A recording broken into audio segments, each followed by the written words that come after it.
So when I come back to awareness, I'm in this void, just this very dark place, like so dark that you can't see anything, and I can't move. And so I don't know if I'm like in a space the size of a closet or a Walmart. There's no way to know. And I'm really claustrophobic. So this not being able to move was causing me to be very anxious. And I start working up and I get panicky, and then I would go back into the deep sleep. And this would just happen over and over and over again. And I was trying to figure out where I was, and time there is very different than time here. Time here is just very linear, chronological. There, everything happens at once, somehow without it being chaotic. I can't even explain how it works. But I always tell people, if I had to equivocate, time there versus here, that time in the void felt like what 10 years feels like here. Mm. And I mean, like literally what it feels like, not, I'm not being figurative. It really felt like that. And so I'm starting to puzzle, I'm thinking, maybe I never lived that life. Maybe I made it up so I'd have something to think about here. Perhaps this has always been my existence, or maybe I had that existence and I'm lost and nobody knows where I am or how to get to me. And I'm just going to be here forever. And if you can imagine, that would just be terrifying and it felt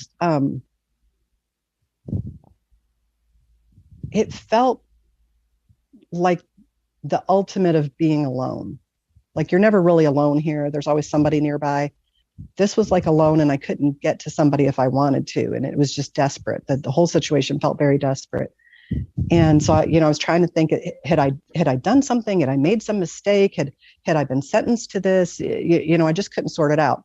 So I go back into the deep sleep. And at one point I wake up and it occurs to me, instead of trying to, like walk or move my whole body, maybe I could just lean a little bit. And so I lean forward, and as I lean forward, there's forward motion. And I'm like, oh my gosh, this is awesome. Holy cow, I could move. It felt like eternity. I began to question, okay, there's a space around me. Where am I? Like, what is this? And I'm in this silent void. There's no sound. There's no light. There's no sensation. I didn't think to look up or down or all around. I just noticed it's black void space everywhere. And I'm like, okay, this is kind of boring. Like there should be light here or something. And all of a sudden, there would be a spark of light that would shoot across my vision. And like, that was interesting. And like, I wonder if I can do that again. And I began manifesting these like fireworks show kind of thing, like where I was literally manifesting my own reality.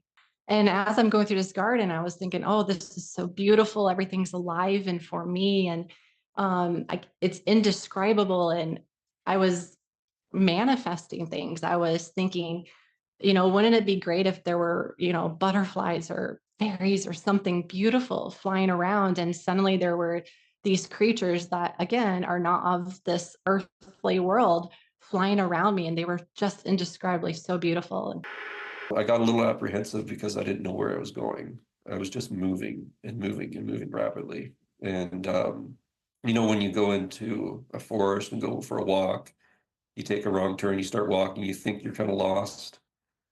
And then you get a little thought, you're like, maybe I should turn around and go back before I get really lost.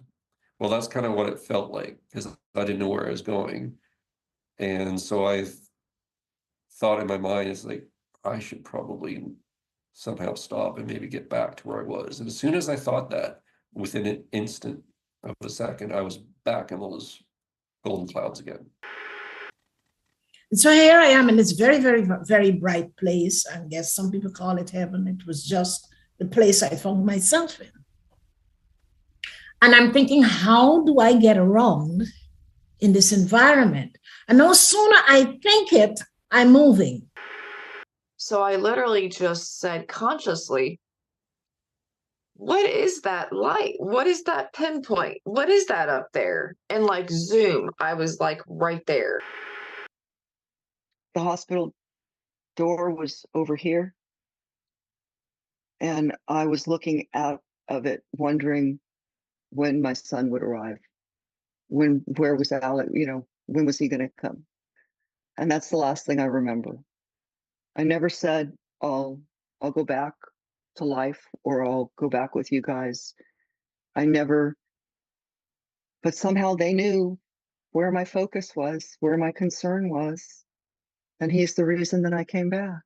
A lot of times when a guest remembers a family member, especially a child, they almost immediately just pop back in their bodies. I noticed that there is like far in distance, there were like little tiny particles of light, just little lights somewhere in that corner.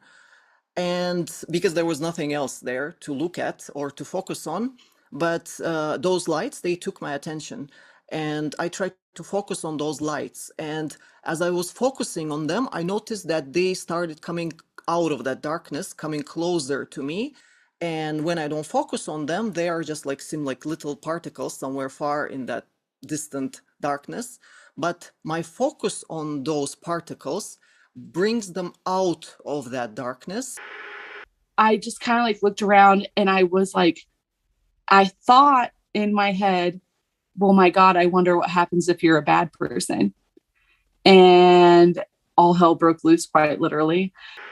There was people who believed in Jesus and Buddha and stuff like that, and they may see him, and for that entity or that spirit, they believe who they are. That's what they believe. So they exist. And also because people believe in that, you can create entities somehow that exists because of your belief in that system, because you're such a god that whatever you think on the other side, you can create. Thoughts become things. Focus and thought. It's like focus, and our minds are so strong.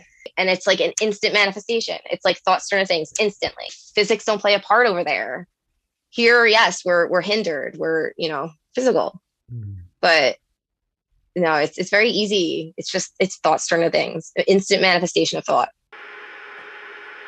We have so much say in where we go and what we do. That freedom that I felt was really, truly an actual aspect of being back in the spirit realm. We have a great deal of choice on what we do and who we are and where we'll go. I found myself thinking about my, at the time, 3 small children. And my thoughts were how I would miss not seeing them grow up, not seeing them go through life, find companions, be married, go to school, do the wonderful things that we have the opportunity to do on the planet. And as I thought about that, the choice was made, and I found myself shot back across the dimension and back into my body.